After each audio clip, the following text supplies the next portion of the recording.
Node CTC meeting for June 1st. Can't believe almost half the year is already over. Let's go ahead and go through the stand-up.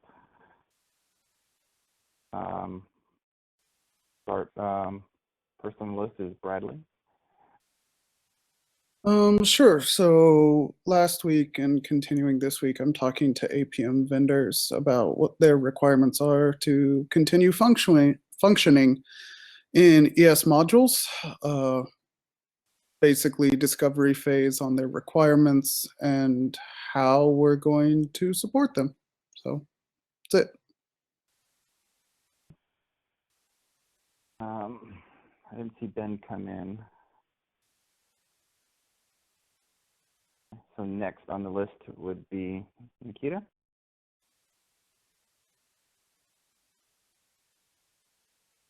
Just some reviews and comments on issues and pairs, nothing significant on that part. And I made a small script to perform deep dependence check for affected NPM models. And that's all. Next is Colin. So the usual stuff, reviewing issues and pull requests, and then fixed a couple of bugs in the cluster module. Next is Evan. Yeah, so I've been working on using the product build and package build commands to generate the package installer for OS 10, just as an alternative to the new packages installer that has been open for a few months now. That's about it though. Next is Jeremiah. Hello, I've continued to try and get this standard IO stuff worked out. Some various other things I don't remember. I'm currently sick with a cold, so we're coming down with one. James is next. Did some more documentation work last week. I've been looking at an implementation of the WWG URL parsing spec, and I haven't Node EPS out on that. And took a couple of days of much needed time off, which was quite nice, and didn't write a single line of code for several days, so that was good. Josh. Yeah, so I've been working on tracing, understanding what we have in place for tracing and what Google's working on. Looking over that V8 inspector and Chrome debugging protocol and helping Microsoft tools and people adjust to it. And we actually just had a WG meeting for the tracing/diagnostics group. Thank you, Ali, for bringing in some of the Google folks. It was really informative. So next is Michael. Right. I'm on the other end. I just started recovering from being sick for last week. Worked on a couple PRs, keeping up to date on the issues. I'm looking at some test failures on AIX after the V8 inspector update. Not sure how it's related, but it seems to be. And investigating some PPC machine issues. Next is Julian, if he's here. It does not appear that he's here, unfortunately. Michael Rogers then? Brian? Or no? Michael Rogers. Hey, I just got back from Beijing, so I'm working on writing up some of that stuff, trying to figure out how we can connect with the community there a little bit better. And yeah, generally just kind of worked on the board meeting and stuff yesterday. That's about it. I don't have the thing in front of me, so I don't know who's next. Brian White. Brian. Hello. I mostly worked on just various performance improvements in core and working on or submitted a couple pull requests to help try to kind of improve the tests a little bit. And other than that, just the usual reviewing PRs and issues. Next is Ali, if he's here. Yeah, like Jeremiah and Michael, I'm also recovering from a cold. I have been working on the V8 inspector pull request, helping out with that one, and also working on implementing a dynamic or prototyping more so a dynamic FFI in V8 to help with the VM neutrality stuff. Next is Alexis. Yes. Hi, I've been working on a PR to make a module cache lookup case insensitive in Windows. It's a long-standing issue that I'm hoping we can finally resolve. And still working with my team on porting benchmarks to Windows, especially HTTP ones. Next would be Pearl, but it's not here. Seth Thompson doesn't seem to be here. Shigeki, not here. Stephen Loomis.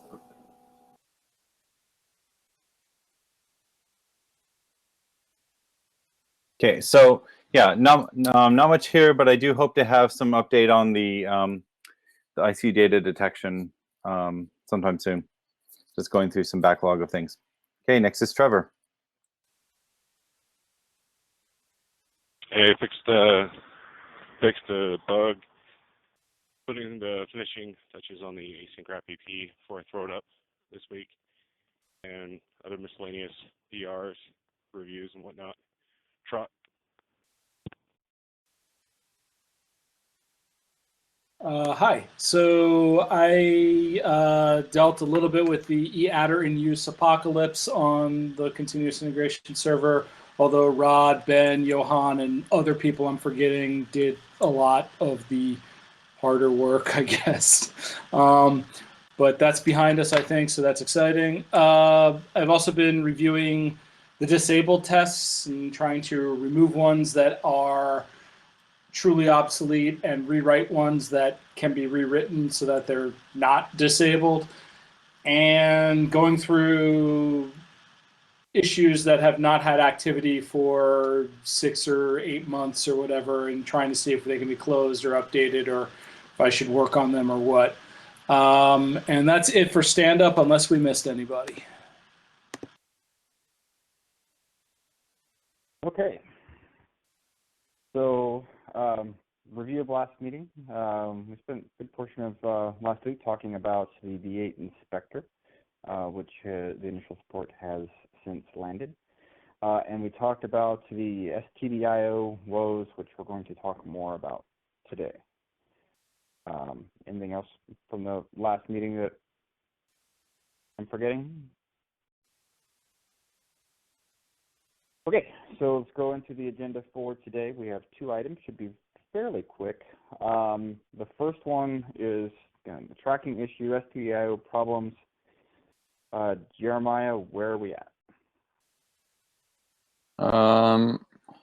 So where we're at right now, the thing I've been focusing on the most is the place where it breaks the most easy, that's OS X. So my pull request for using blocking mode on OS X and for TDYs should be finished. I haven't merged that yet. I'm probably going to, unless anyone objects, after the meeting, and then do a release with it. The tests pass on all platforms except for Windows, where they skip because we can't fake a terminal there reasonably, at least not in Python without like lots and lots of work. Yeah, that's kind of like the step we're at.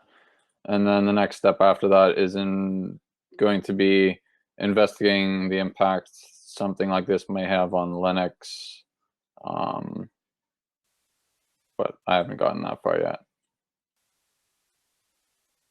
And we still don't have any reports of anything like breaking on Linux because of this, right? It's still just isolated to just OS X. Well, that's not entirely true. So there's been long-standing reports since 1.0.2 when we had the libvv 1.2.1 upgrade about stuff getting sometimes dropped from pipes when write output's too large. But that happens sort of across all platforms. Well, it happens on OS X too, because it has to deal with pipes and doesn't have TDY hacks like OS X did for TDYs. So there's been bug reports from piped behavior. There hasn't been any bug reports from TDY behavior, probably because the output size needed to chunk stuff is a little bit too large for what most TDYs do. Yeah. So, related to this, I know we've had there's been a conversation about whether or not we want to pull the libuv19 update into v4 for LTS. Currently, that would be dangerous to do. Right. Is there any sense that, if we got this this temporary thing with the TTY walking on OS X, would that make it any safer, or is it just something we just don't want to do? That would probably make it safer. I don't think there's any other changes related to this stuff directly in that, other than the change on OS X. So I think it's probably okay to do. I don't know. I'll double check all the details.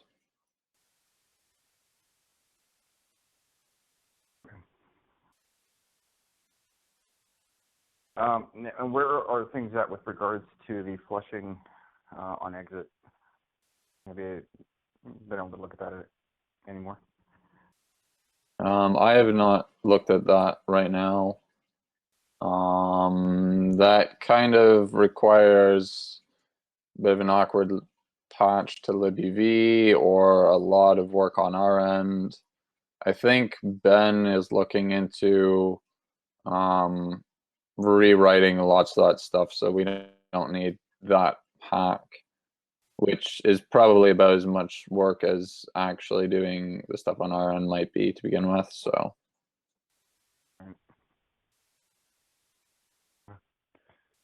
Now, I know Rod also mentioned that you're pretty much, looking at this. I mean, do you need some additional eyes, or do you think you have it, or? I think this patch is pretty much good to go. Investigating on Linux is probably going to be a little bit of a pain though, so that might need more eyes. And I I don't really have the expertise to do much in libuv or fix some of those problems necessarily. So probably get back to everyone next week about that, or try to ping people. If people are interested in potentially helping out with the problem, like if you can message me, that would be great.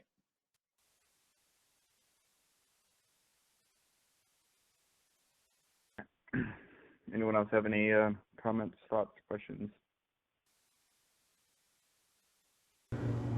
So Jeremiah, are you planning to push that release out with the fix or the patch for OS 10 this week? Yeah, later, like after this meeting. Okay, cool.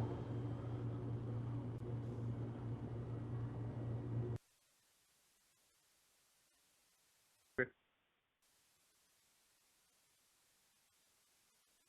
right, thanks, Jeremiah. I think that does it for the SCDO problems then. Next item on the agenda is pull request 6601, which is a pull request to add Google Analytics tracking to the documentation, the generated documentation. It's been a bit of a controversial subject because of different opinions about the privacy ramifications of doing this, and basically we just needed to surface a discussion on among the CTC to figure out how to see how we feel about this. Has it actually been controversial? I thought someone just was like, oh, people might have concerns about this. Let's escalate it to the CTC. Was what I thought I saw. Yeah, I had originally. I had originally, not necessarily objected to it, but that was more so we weren't getting what do we do in the development environment where we're working on docs to not skew that data. That was the only concern that I had, but I'm not opposed to it by any means. I don't want to track local docs usage. From the website's fine.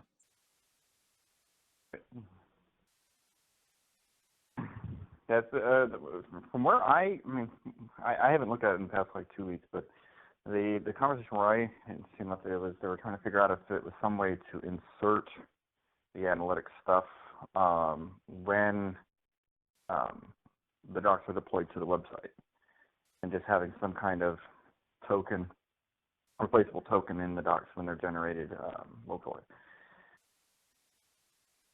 And if that's the case, man, you know that's perfectly fine. I don't want to have these things inserted when I'm generating with the docs locally, though. Yeah, I think that's fair. I think also that, I mean, we can just, kick this back to the issue/pull request system, and if something, if someone opens a pull request to insert Google Analytics that looks like it's going to track, stuff that other than what's on the website, then it just takes one person from the CTC or any other collaborators say, don't do this, and it won't happen, or it's not supposed to anyway. What about? Yes, I want to ask, what about do not direct support? As I'm informed, Google Analytics does not support do not direct flag, and perhaps we could just look at the flag and include Google Analytics. And run Google Analytics only if the flag is not set.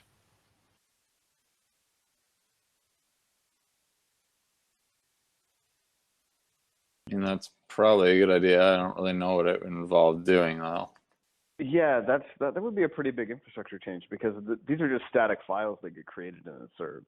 So if we were checking a header on every request and then removing or adding data, that'd be a pretty significant infrastructure change. I think that could be done on the browser side. Yeah, JavaScript. That's true. Is there an example somewhere of that? Because I mean, we already have these on the regular website. So if we're doing that, it would be nice to, if we had a way to do that, we should put that into our regular as well. Why does Google not support do not track? I have no idea why they don't support do not track, but the do not track flag is certainly readable from the browser. It's exposed to JavaScript, and I think I could link an example of how that could be done to the pull request after the call. Technically, they do support do not track. They basically, from what I've understood in the past, they consider this a if I'm creating a website, then it's up to me to enforce the do not track. If I include the analytics stuff, it's not their responsibility to enforce it for me. Oh, I also see here, like, there's some controversy right now too, where so IE10 enabled this by default, and I think it's probably still default, but yeah, that's problematic. So we basically like be blocking newer IE browsers, or we wouldn't get any data from newer IE browsers if we looked at it that way.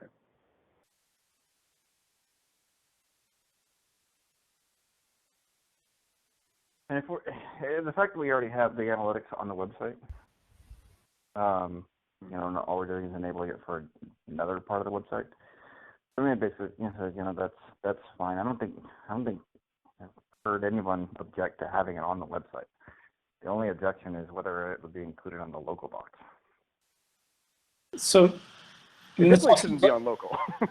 that's I think we're all agreed there. I'm not talking about the local docs now. And about the do not track header, I think that it's a perfectly valid option to just ignore the do not track header on browsers that are known to set it by default. Actually, that's what Pivik does, and that's what other tracking systems do that follow the general track header. They just ignore it if it comes from a browser that is known to enable it by default. So when it's not the user that did enable that.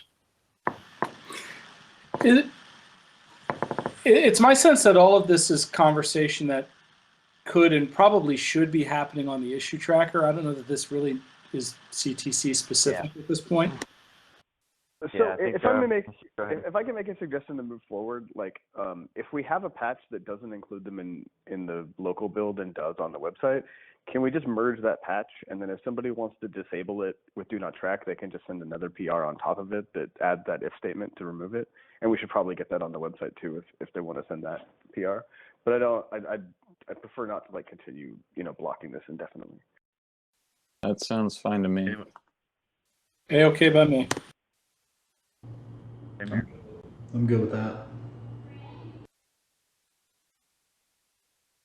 All right, well, that's easy enough. If anyone does have any objections, go ahead and jump over to that PR, and we'll continue discussion there. Okay. Well, with that, that's all the stuff we had on the primary agenda. We can probably switch over to Q&A if we've received any questions. I want to open it up to questions. Anybody listening? I know people wanted an update on modules and what all is going on, so might want to discuss that.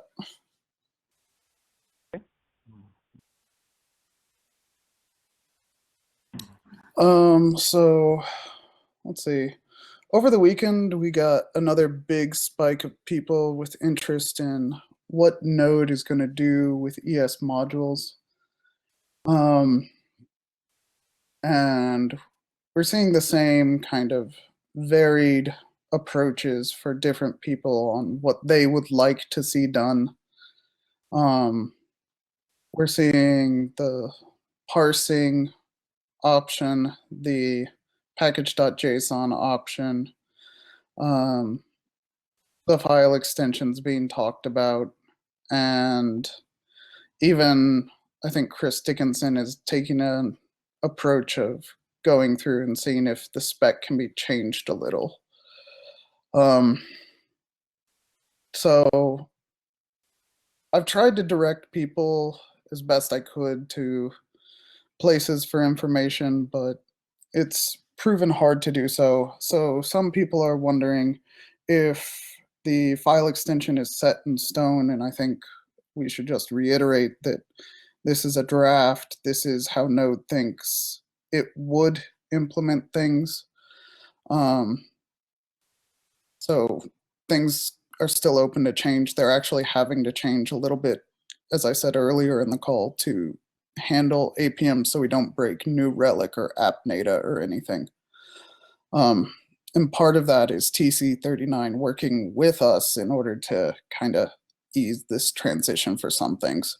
And the other part is people getting information about why Node is making decisions the way it is, why we want interoperability. And so the best I can say is we're open to discussions and things like that.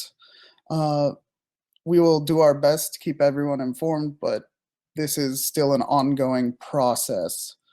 There was a vote a while ago saying that the CTC favors the file extension, but that is by no means the absolute be-all, end-all of this, because we're still talking with TC39 about things that can be done to rectify the situation.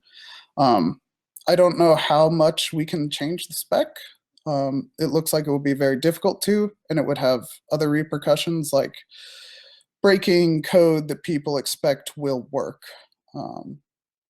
especially since browsers are starting to ship ES modules. So I'm just taking this as a moment to inform everyone that things are still being discussed. I don't have time to really discuss the nitty-gritty of every single proposal, but I will do my best to keep with it on social media. That's about it. Quick question about the things that break. Like if we added some kind of pragma to the top or something like that, like you could see an additive change to the spec that actually wouldn't break anything that's already been written. It would just be a requirement for that to work in Node, right? Yes. So there have been a couple of approaches to this. So like use module is one that's actually really hairy to implement because it's really hard to actually determine just how use strict works. There's actually automatic semicolon insertion rules that can affect it, and it deals with comments and things. So that's a kind of hairy approach. Chris Dickinson looked at having magic bytes, and that's basically a label statement that is the beginning of every file.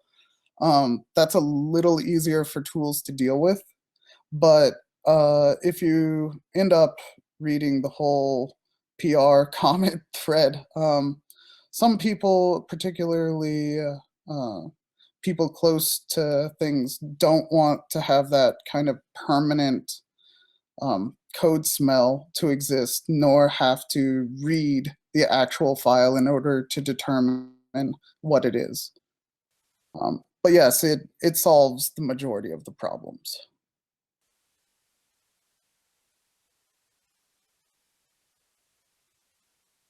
Okay.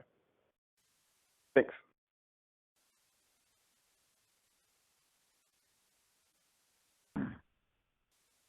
Any other questions or comments regarding modules?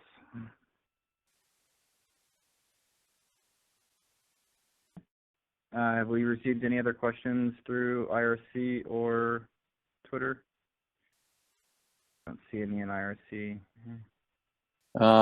So someone had a comments regarding ES modules and sort of communicating that, and they ask if it would be good to maybe have a possible blog post or a timeline, and then they comment that people don't necessarily know what channels to be checking. So I know for sure that NodeSource has a blog post that they are working on with a previous write-up about ES modules from a Japanese author. I'm not going to try to pronounce the name.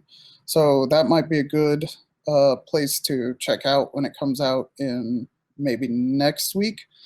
The other place to really pay attention to is just going to be those issue threads, which nobody likes to read. I think they're very large, and that's very hard to get through. I just don't have a better place to direct people. I mean, there is the blog on Node.js.org. If if we have someone willing and with the time and competence to write a complete status report. We could look at that. The status report is going to be massive, probably, because there are so many options that were explored. But maybe also, we could just include a bunch of links. Sorry, go ahead. No. I've tried the whole send links thing. It's very difficult for people to follow if I send a ton of links. So the other thing to keep in mind is V8 doesn't have this implemented yet. We're still talking to them. So we don't even have a parser to work with. This is not going to land in Node 7 that I can tell. It'll maybe land in Node 8, depending on when V8 finishes their parser. But even beyond the parser, we're having to change some expectations of the spec in order just to get it to work at all. So it's not like this is a quick thing. We're probably looking at next year's LTS for this to actually be in core. Okay. That same person asks, has there been any outreach to teachers or new users about the usability of these different solutions? Was that considered? I guess I would want clarification on that. If it's about how easy it is to learn these different solutions.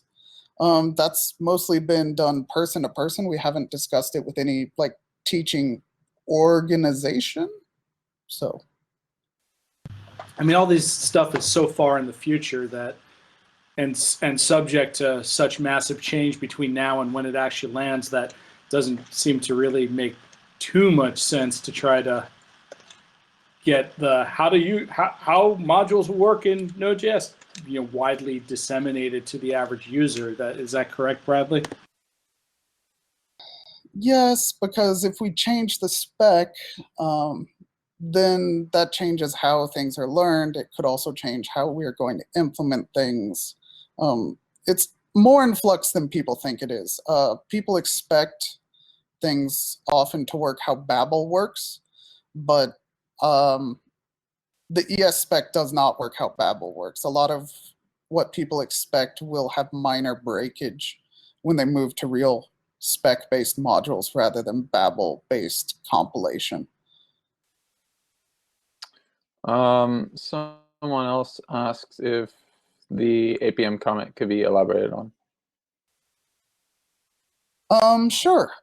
So the way the ES modules work is when you import something, you get a read-only view of a variable. So you're actually using the same memory space as what's being exported. This actually causes a problem because the way most APMs work today is that they take a module that's already been evaluated and has generated its exports, and they wrap the exports. So they'll wrap functions and things in order to tool them. So instead of exporting the real fs.read file, an APM like New Relic or AppNata will go and replace what read file would have been with something else. This is a similar pattern to what happens when people use bluebird.promisify all, but the import view we are given either by importing a namespace or a binding directly is read-only. You can't do that anymore. And so we have to kind of tool out the loaders using VM guidance. So we have to talk to V8 on how exactly we're going to do this so that this functionality is preserved. I'm not saying that it'll still be doing this kind of replace the function with a new function, but we need the functionality that allows these tools to exist to continue to exist as things are upgraded. Right. Hey, Bradley, if you could just clarify, this is completely separate from the WhatWG loader spec, right? Like, these two do not intersect? We're trying to get them to both work under the same spec. So we're actually talking with the WhatWG loader spec about if they can modify a spec that they have called the reflective module record to meet the needs of APMs. If that is done, and if all the VMs agree that it's an okay change, then it will be in the WhatWG loader spec. One of the things that has happened in the last week is a kind of call out to see if we can reuse the WhatWG spec as much as we can, which would be a big win for VM implementers. And if we can get the necessary functionality, I think it would be a win for us as well.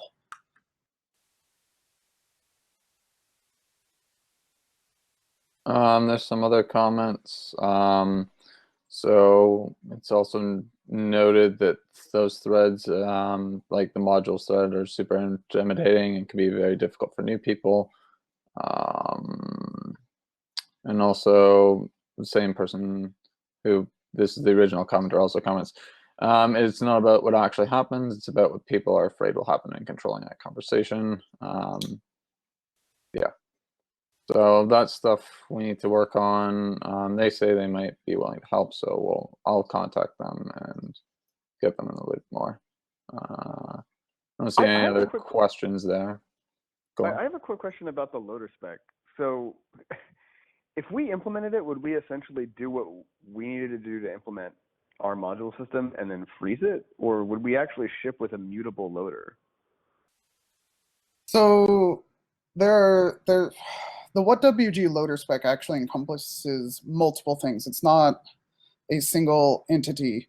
One is it implements a module caching system, which we will be using.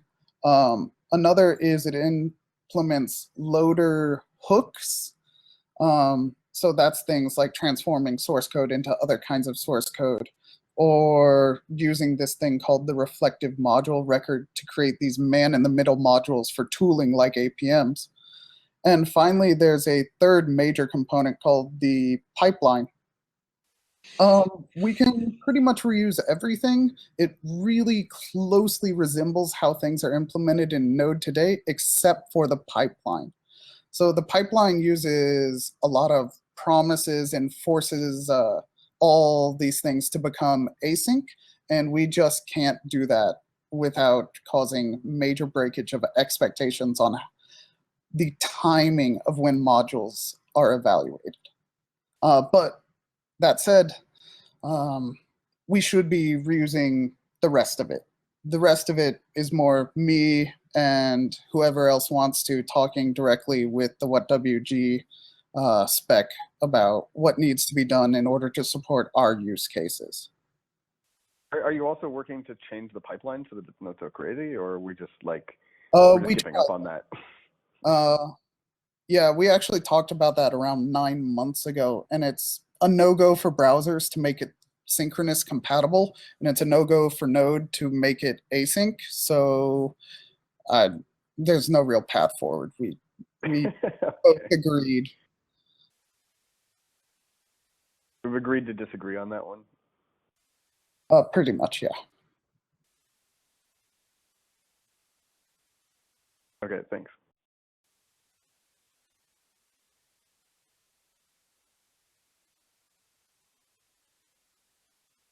Time to close out and move to the subsequent conversation. Yep, sounds good. All right, so this ends the public portion. Thanks everyone for joining us, and have a great day.